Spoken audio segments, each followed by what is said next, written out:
हाय दोस्तों, welcome to my YouTube channel Nancy success classes. दोस्तों, आज मैं आप सभी लोगों को क्लास 10th के सब्जेक्ट केमिस्ट्री में महत्वपूर्ण अभिक्रिया कराऊंगी। तो देखिए दोस्तों, आप सभी लोगों को बोर्ड एग्जाम की परीक्षा में महत्वपूर्ण अभिक्रियाएं 5-6 नंबर में पूछे जाते हैं। तो दोस्तों, आप सभी लोग हमारे इस वीडियो को ज़रूर देख लीजिए और अपने दोस्तों में भी शेयर कर लीजिए। देखिए दोस्तों, केमिस्ट्री में अभिक्रियाएं हमारा हर बार ही बोर्ड एग्जाम की परीक्षा में पूछा जाता है। तो मैंने आज आप सभी लोगों को महत्वपूर्ण अभिक्रिया पर टॉपिक बनाया है और उसमें भी मैंने बहुत ही इम्पोर्टेंट अभिक्रिया लिया है जो हर बार ही प्रीवियस ईयर की क्वेश्चन में पूछे जाते हैं। तो दोस्तों, यहाँ पे मैंने पहला लिया है योगात्मक अभिक्रिया। तो देखिए दोस्तों, हम यहाँ पे जानेंगे कि योगात्मक अभिक्रिया किसे कहते हैं और उसकी परिभाषा और उसको उदाहरण के थ्रू से हम लोग समझेंगे। तो देखिए दोस्तों, यहाँ पे हमारा पहला है योगात्मक अभिक्रिया। तो देखिए दोस्तों, हम लिखेंगे योगात्मक अभिक्रिया किसे कहते हैं और उसको उदाहरण की भी सहायता से जानेंगे। तो देखिए दोस्तों, यहाँ पे हो जाएगा योगात्मक अभिक्रिया, हम लोग हेडिंग डालेंगे। तब इसमें हम लिखेंगे जब दो या दो से अधिक पदार्थ आपस में अभिक्रिया करके केवल एक ही यौगिक बनाते हैं तो उसे योगात्मक अभिक्रिया कहते हैं। देखिए दोस्तों, यहाँ पे योगात्मक अभिक्रिया दिया है तो हम इसकी डिफिनीशन देखेंगे। जब दो या दो से अधिक पदार्थ आपस में अभिक्रिया करके केवल एक ही यौगिक बनाते हैं तो उसे योगात्मक अभिक्रिया कहते हैं। यानी कि देखिए दोस्तों, यहाँ पे हमने जैसे उदाहरण में लिया है 2H2 प्लस में O2। अब देखिए दोस्तों, 2H2 प्लस O2 को जो हम आपस में मिलाएंगे तो हमारा बन जाएगा 2H2O, यानी कि हमारा जल प्राप्त होगा। जब हम 2 गुना में हाइड्रोजन और 2 गुना में ऑक्सीजन को लेंगे तो मिलाने के बाद हमारा जल बन जाएगा। अब देखिए दोस्तों, परिभाषा के अनुसार हम उदाहरण के अनुसार हम परिभाषा को समझ लेंगे। हमने परिभाषा में लिखा है कि जब दो या दो से अधिक पदार्थ आपस में अभिक्रिया करके एक ही यौगिक बनाते हैं तो उसे योगात्मक अभिक्रिया कहते हैं। अब देखिए दोस्तों, मैंने यहाँ पे उदाहरण में 2 पदार्थ लिया है। देखिए यहाँ पे एक हाइड्रोजन है और एक ऑक्सीजन है। तो हमने जब 2 पदार्थ को आपस में मिलाया तो हमारा यहाँ पे एक पदार्थ जाके हो गया। देखिए दोस्तों, यहाँ पे हमने 2 पदार्थ लिया है। अब 2 पदार्थ मिलकर हमारा एक पदार्थ बन गया तो हम इस प्रकार की अभिक्रिया को योगात्मक अभिक्रिया कहेंगे। तो देखिए दोस्तों, आशा करती हूँ कि आप सभी लोगों को उदाहरण की थ्रू से परिभाषा को समझ में आया होगा। उदाहरण के सहायता से आप लोगों को परिभाषा अच्छे तरीके से समझ में आया होगा। देखिए दोस्तों, हमने परिभाषा क्या लिखा है, जब 2 या 2 से अधिक पदार्थ आपस में अभिक्रिया करके केवल एक ही यौगिक बनाते हैं तो उसे योगात्मक अभिक्रिया कहते हैं। अब देखिए दोस्तों, जैसे उदाहरण में मैंने यहाँ पे 2 गुना में हाइड्रोजन और 2 गुना में ऑक्सीजन लिया है। तो ऑक्सीजन और हाइड्रोजन जब मिलेंगे आपस में तो जल का निर्माण करेंगे। अब यहाँ पे ये 2 तत्व हैं तो 2 तत्व आपस में मिलकर एक नए तत्व का निर्माण कर रहे हैं, या फिर 2 पदार्थ आपस में मिल करके नए पदार्थ का जब निर्माण करेंगे तो हम इस प्रकार की अभिक्रिया को योगात्मक अभिक्रिया कहेंगे। तो दोस्तों, आशा करती हूँ कि आप सभी लोगों को योगात्मक अभिक्रिया का परिभाषा समझ में आया होगा। फिर हम आगे दूसरा यहाँ पे देखेंगे प्रतिस्थापन अभिक्रिया। देखिए दोस्तों, हमारा अगला है प्रतिस्थापन अभिक्रिया। तो देखिए दोस्तों, प्रतिस्थापन का मतलब होता है कि एक दूसरे को प्रतिस्थापित करना, यानी कि एक के स्थान पे दूसरे को आ जाना ही प्रतिस्थापन अभिक्रिया कहलाता है। तो हम दोस्तों अब इसे परिभाषा के अनुसार देखते हैं कि प्रतिस्थापन अभिक्रिया का परिभाषा क्या होगा। तो देखिए दोस्तों, इसमें हो जाएगा, इस अभिक्रिया में भाग लेने वाले किसी यौगिक के अणु के किसी परमाणु या समूह के स्थान पर कोई दूसरा परमाणु या समूह आ जाता है तो उसे प्रतिस्थापन अभिक्रिया कहते हैं। देखिए दोस्तों, प्रतिस्थापन अभिक्रिया का डिफिनीशन है, इस अभिक्रिया में भाग लेने वाले किसी यौगिक के अणु के किसी परमाणु या समूह के स्थान पर कोई दूसरा परमाणु या समूह आ जाता है तो उसे हम प्रतिस्थापन अभिक्रिया कहते हैं। देखिए दोस्तों, हमने परिभाषा में बताया है कि एक परमाणु या समूह के स्थान पर दूसरे किसी यौगिक के परमाणु या समूह आ जाता है तो इस प्रकार की अभिक्रिया को हम प्रतिस्थापन कहते हैं। इस प्रकार की अभिक्रिया को हम प्रतिस्थापन अभिक्रिया कहते हैं। तो देखिए दोस्तों, यहाँ पे मैंने उदाहरण लिया, जैसे में Fe प्लस में H2SO4 Fe प्लस में H2SO4 अब देखिए दोस्तों, जब हम आयरन की अभिक्रिया सल्फ्यूरिक अम्ल के साथ कराएंगे तो यहाँ पे हमारा बन जाएगा, देखिए दोस्तों, ये आयरन हमारा H2SO4 में से SO4 को ले करके FeSO4 बनाएगा और प्लस में हमारा जल निकल जाएगा। अब देखिए दोस्तों, यहाँ पे हमारा H2SO4 में से HeSO4 Fe के साथ SO4 हमारा प्रतिस्थापित हो गया और क्रिया बन FeSO4 बनाने, यानी कि आयरन सल्फेट बना लिया। देखिए दोस्तों, यहाँ पे हमारा आयरन जब सल्फ्यूरिक अम्ल के साथ अभिक्रिया करेगा तो आयरन सल्फ्यूरिक अम्ल में से SO4 के साथ क्रिया करके FeSO4 बनाएगा, यानी कि आयरन सल्फेट बना लेगा और हमारा H2O प्लस में निकल जाएगा। तो देखिए दोस्तों, यहाँ पे हमारा प्रतिस्थापन हो गया ना, H2SO4 का हमारा H2SO4 में से SO4 का प्रतिस्थापन हो गया। तो हम ऐसे ही उदाहरण को प्रतिस्थापन अभिक्रिया का उदाहरण कहते हैं। तो और इस प्रकार की अभिक्रिया को हम प्रतिस्थापन अभिक्रिया कहते हैं, यानी कि किसी भी यौगिक के परमाणु या समूह के स्थान पर दूसरे किसी यौगिक के परमाणु या समूह का आ जाना ही हम प्रतिस्थापन अभिक्रिया कहलाते हैं। जैसे यहाँ पे हमने उदाहरण में आप लोगों को बताया कि आयरन जब सल्फ्यूरिक अम्ल के साथ क्रिया करता है तो वह H2SO4 में से SO4 के साथ क्रिया करके FeSO4 बना लेता है और प्लस में हमारा H2O गैस निकल जाता है। दोस्तों, आशा करती हूँ कि आप सभी लोगों को प्रतिस्थापन अभिक्रिया का परिभाषा और उदाहरण समझ में आया होगा। तो हम लोग आगे देखेंगे। तो हमारा अगला है तीसरा, रेडॉक्स अभिक्रिया। तो देखिए दोस्तों, रेडॉक्स अभिक्रिया बहुत ही इंपॉर्टेंट है बोर्ड एग्जाम की परीक्षा में, क्योंकि यह हर बार ही बोर्ड एग्जाम की परीक्षा में पूछा जाता है कि रेडॉक्स अभिक्रिया किसे कहते हैं। तो देखिए दोस्तों, हम इसका परिभाषा आप सभी लोगों को बताते हैं कि वे अभिक्रिया जिनमें ऑक्सीकरण यानी कि उपचयन तथा अपचयन दोनों साथ साथ होता है। वे अभिक्रिया जिनमें अपचयन तथा उपचयन दोनों साथ साथ होता है उसे हम रेडॉक्स अभिक्रिया कहते हैं।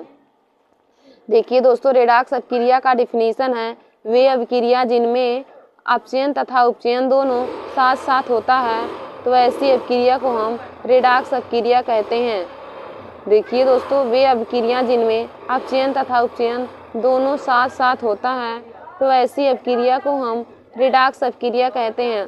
तो जैसे हमारा उदाहरण हो जाएगा ZnO प्लस H2, जैसे ZnO प्लस H2, जैसे हमने उदाहरण यहाँ पे लिया है ZnO प्लस H2, यानी कि जिंक ऑक्साइड की क्रिया हाइड्रोजन गैस के साथ करेंगे। तो देखिए दोस्तों, ZnO प्लस H2 की जब हम आपस में क्रिया करेंगे तो ZnO में से हमारा O निकल जाएगा, ZnO में से हमारा O निकल जाएगा और वह H2 के साथ जाकर योग हो जाएगा। तो हमारा बन जाएगा Zn प्लस में H2O। तो देखिए दोस्तों, यहाँ पे हमारा दोनों तरफ ऑक्सीजन का अपचयन तथा उपचयन हुआ है, क्योंकि ZnO में से जब ऑक्सीजन निकल जाएगा तो ऑक्सीजन का निष्कासन यानी कि अपचयन हो जाएगा और जब वह H2O के साथ जाके जुड़ जाएगा तो ऑक्सीजन का योग यानी कि ऑक्सीकरण हो जाएगा। तो देखिए दोस्तों, इस उदाहरण से हमने आप लोगों को अपचयन तथा उपचयन बता दिया कि ऑक्सीजन का अपचयन तथा उपचयन कैसे हुआ है। तो देखिए दोस्तों, इस उदाहरण से मैंने आप सभी लोगों को ऑक्सीजन का अपचयन तथा उपचयन दोनों बता दिया। तो देखिए दोस्तों, रेडॉक्स अभिक्रिया क्या होती हैं। तो रेडॉक्स अभिक्रिया वे अभिक्रिया जिनमें अपचयन तथा उपचयन दोनों साथ साथ होता है। वे अभिक्रिया जिनमें अपचयन तथा उपचयन दोनों साथ साथ होता है उसे हम रेडॉक्स अभिक्रिया कहते हैं। तो देखिए दोस्तों, रेडॉक्स अभिक्रिया का हमने यहाँ पे उदाहरण लिया है ZnO प्लस में H2O, यानी कि जिंक ऑक्साइड जब हमारा हाइड्रोजन गैस के साथ क्रिया करेगा तो देखिए दोस्तों, ZnO में से O निकल के हमारा H2O के साथ योग हो जाएगा। तो हो जाएगा Zn प्लस में H2O। ZnO प्लस H2 का जब आपस में हम क्रिया करेंगे तो हो जाएगा Zn प्लस में H2O। तो देखिए दोस्तों, इस उदाहरण से हमने ऑक्सीजन का अपचयन तथा उपचयन दोनों कराया है, क्योंकि यहाँ से ZnO में से जब हमारा O निकल जाएगा तो हमारा ऑक्सीजन का अपचयन होगा और जब वह H2 के साथ जाके जुड़ जाएगा तो ऑक्सीजन का योग यानी कि ऑक्सीकरण हो जाएगा। तो दोस्तों, आशा करती हूँ कि आप सभी लोगों को अपचयन तथा उपचयन भी समझ में आया होगा और रेडॉक्स अभिक्रिया की भी परिभाषा अच्छे तरीके से समझ में आया होगा। तो दोस्तों, रेडॉक्स अभिक्रिया बोर्ड एग्जाम की परीक्षा से बहुत ही इम्पोर्टेंट है। अब दोस्तों, हम आगे देखेंगे अगला हमारा क्या है। तो हमारा अगला अभिक्रिया है वियोजन अभिक्रिया। वियोजन अभिक्रिया, तो इसका हम डिफिनीशन देखेंगे कि वियोजन अभिक्रिया किसे कहते हैं। तो वियोजन अभिक्रिया देखिए दोस्तों, वे अभिक्रिया जिनमें जिसमें कोई पदार्थ दो या दो से अधिक पदार्थों में विभक्त हो जाता है। वे अभिक्रिया जिसमें कोई पदार्थ दो या दो से अधिक पदार्थों में विभक्त हो जाता है या फिर दो या दो से अधिक पदार्थों में टूट जाता है तो उसे हम वियोजन अभिक्रिया कहते हैं। देखिए दोस्तों, वियोजन अभिक्रिया का डिफिनीशन होता है कि वे अभिक्रिया जिसमें कोई पदार्थ दो या दो से अधिक पदार्थों में विभक्त हो जाता है तो उसे हम वियोजन अभिक्रिया कहते हैं। तो देखिए दोस्तों, यहाँ पे हमारा जैसे हमने उदाहरण लिया है, जैसे कैल्शियम कार्बोनेट यानी कि CaCO3 को जब हम गर्म करेंगे तो वह CaO प्लस में CO2 में टूट जाएगा। जैसे कैल्शियम कार्बोनेट को जब हम गर्म करेंगे तो वह CaO प्लस में CO2 में टूट जाएगा, यानी कि बुझे हुए चूने और कार्बन डाइऑक्साइड गैस में हमारा विभक्त हो जाएगा। CaCO3 हमारा कैल्शियम ऑक्साइड और कार्बन डाइऑक्साइड में टूट जाएगा। तो देखिए दोस्तों, हमने यहाँ पे एक पदार्थ लिया है, कैल्शियम कार्बोनेट हमारा एक पदार्थ है और वह टूट कर दो पदार्थों में विभक्त हो गया है, CaO और CO2 में विभक्त हो गया है। तो ऐसी अभिक्रिया को हम वियोजन अभिक्रिया कहेंगे। फिर हमारा अगला दिया है संयोजन अभिक्रिया। देखिए दोस्तों, संयोजन अभिक्रिया को हम योगात्मक अभिक्रिया भी कहते हैं, क्योंकि हमारा संयोजन अभिक्रिया और योगात्मक अभिक्रिया का परिभाषा और उसका उदाहरण दोनों एक ही तरह होता है। तो संयोजन अभिक्रिया और एकात्मक अभिक्रिया हमारा दोनों एक ही होता है। तो संयोजन अभिक्रिया का भी हमारा परिभाषा वही एकात्मक अभिक्रिया का हो जाएगा कि वे अभिक्रिया जिनमें दो या दो से अधिक पदार्थ संयोग करके केवल एक नया उत्पाद बनाते हैं। वे अभिक्रिया जिनमें दो या दो से अधिक पदार्थ संयोग करके केवल एक नया पदार्थ बनाते हैं या नया उत्पाद बनाते हैं तो उसे हम संयोजन अभिक्रिया कहते हैं। तो देखिए दोस्तों, यहाँ पे जैसे H2 प्लस में Cl2 और यह प्रकाश की उपस्थिति में होगा, H2 प्लस Cl2 हमारा प्रकाश की उपस्थिति में होगा तो यहाँ देखिए बन के हो जाएगा 2HCl यानी कि हाइड्रोक्लोरिक अम्ल बन जाएगा। जब हम हाइड्रोजन गैस की क्लोरीन गैस के साथ अभिक्रिया कराएंगे तो वह हमारा बन के हाइड्रोक्लोरिक अम्ल बन जाएगा। तो देखिए दोस्तों, संयोजन अभिक्रिया और एकात्मक अभिक्रिया दोनों का डिफिनेशन एक ही तरह होता है और हम संयोजन अभिक्रिया को एकात्मक अभिक्रिया भी कहते हैं। फिर दोस्तों हमारा अगला दिया है ऊष्माक्षेपी अभिक्रिया। ऊष्माक्षेपी अभिक्रिया और ऊष्माशोषी अभिक्रिया दोस्तों यह भी बहुत ही इम्पोर्टेंट होता है कि ऊष्माक्षेपी अभिक्रिया किसे कहते हैं और ऊष्माशोषी अभिक्रिया किसे कहते हैं। तो दोस्तों यहाँ पे हमारा दिया है ऊष्माशोषी अभिक्रिया, ऊष्माक्षेपी अभिक्रिया। तो हम पहले ऊष्माक्षेपी अभिक्रिया का डिफिनीशन देखेंगे, बाद में आप लोगों को ऊष्माशोषी अभिक्रिया का भी डिफिनीशन बताएंगे। तो दोस्तों हो जाएगा ऊष्माक्षेपी अभिक्रिया किसे कहते हैं, तो वे अभिक्रिया जिनमें ऊष्मा मुक्त होती हैं। वे अभिक्रिया जिसमें ऊष्मा मुक्त होती हैं उसे हम ऊष्माक्षेपी अभिक्रिया कहते हैं।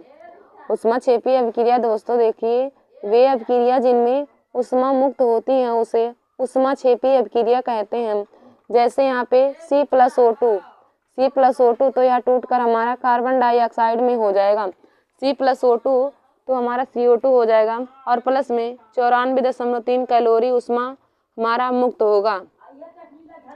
अब देखिए दोस्तों, ऊष्माक्षेपी अभिक्रिया का उदाहरण हमारा हो जाएगा वे अभिक्रिया जिनमें ऊष्मा मुक्त होती हैं। वे अभिक्रिया जिनमें ऊष्मा मुक्त होती हैं उसे ऊष्माक्षेपी अभिक्रिया कहते हैं। और ऊष्माक्षेपी अभिक्रिया का उदाहरण हो जाएगा C+O2 तो हमारा हो जाएगा कार्बन डाइऑक्साइड और प्लस में 94.3 कैलोरी ऊष्मा हमारा मुक्त हो जाएगा। तो इस प्रकार की अभिक्रिया को हम ऊष्माक्षेपी अभिक्रिया कहेंगे। देखिए दोस्तों, C+O2 को जब हम क्रिया कराएंगे तो CO2 और प्लस में हमारा 94.3 कैलोरी ऊष्मा भी मुक्त होगी, तो इसे हम ऊष्माक्षेपी अभिक्रिया कहेंगे। फिर आगे हम देखेंगे ऊष्माशोषी अभिक्रिया। तो देखिए दोस्तों, ऊष्माशोषी अभिक्रिया का डिफिनीशन हो जाएगा वे अभिक्रिया जिसमें ऊष्मा अवशोषित होती हैं। वे अभिक्रिया जिसमें ऊष्मा अवशोषित होती हैं उसे हम ऊष्माशोषी अभिक्रिया कहते हैं। जैसे N2 प्लस में O2 तो हमारा बन जाएगा 2NO और माइनस में 43.2 कैलोरी ऊष्मा हमारा अवशोषित होगी। देखिए दोस्तों, ऊष्माशोषी अभिक्रिया वे अभिक्रिया होती हैं जिसमें ऊष्मा अवशोषित होती हैं तो उसे हम ऊष्मा अवशोषी अभिक्रिया कहते हैं। तो इसका उदाहरण हो जाएगा N2 प्लस में O2 तो हमारा बन जाएगा 2NO और माइनस में 43.2 कैलोरी ऊष्मा मुक्त होंगी। देखिए दोस्तों, ऊष्माक्षेपी अपकिरियाँ वे अपकिरियाँ होती हैं जिसमें ऊष्मा मुक्त होती हैं, और जबकि ऊष्माशोषी अपकिरियाँ वे अपकिरियाँ होती हैं जिसमें ऊष्मा का अवशोषण होता है। तो दोस्तों, आज मैंने आप सभी लोगों को क्लास 10th साइंस में केमिस्ट्री के महत्वपूर्ण अपकिरिया को कराया है, जो हर बार ही बोर्ड एग्जाम की परीक्षा में पूछा जाता है। तो दोस्तों, आप सभी लोग हमारे इस वीडियो को ज़रूर देख लीजिए और सभी अपकिरिया को लिखकर अपने कॉपी में तैयार कर लीजिए, क्योंकि आप सभी लोगों को पेपर फरवरी महीने में होने वाला है और आप लोग इसे तैयार कर लीजिए। और यह बोर्ड एग्जाम की परीक्षा से बहुत ही इम्पोर्टेंट टॉपिक है, और आशा करती हूँ कि आप सभी लोगों को हमारा यह वीडियो ज़रूर समझ में आया होगा। धन्यवाद दोस्तों।